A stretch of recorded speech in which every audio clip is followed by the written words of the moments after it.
جريمة قتل واغتصاب راحت ضحيتها طفلة بريئة لا يتجاوز عمرها 5 سنوات، وقد تم العثور على جثة الضحية بعد 3 أيام في إحدى البرك المائية.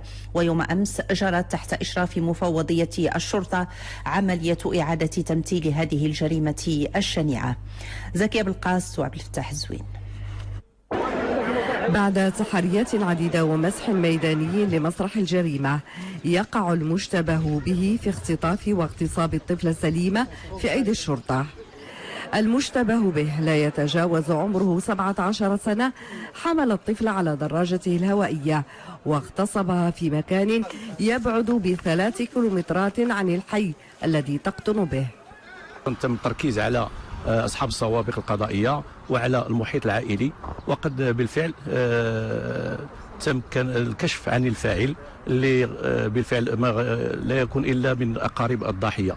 بهذا المستنقع المائي تخلص المشتبه به من الجثة الصغيرة التي ليست سوى قريبة أمه.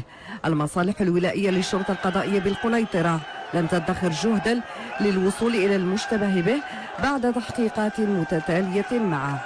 الشخص هذا اللي اختطف لي البنت ديالي انا ما كنتش كاع شاكه فيه، انا كنت دائما كنمشي كنخدم وهو بفم معترف قال راني كنت كنجي لتما كاينه وانا ما كانش في الخبر ديالي.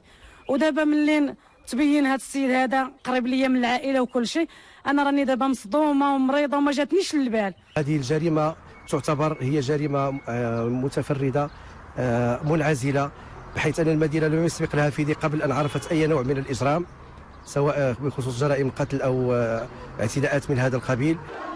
جريمة اهتزت لها ساكنة مدينة جرف الملحة، ويرتقب أن يقدم المشتبه به إلى النيابة العامة قصد متابعته بتهم الاختطاف والاغتصاب والقتل.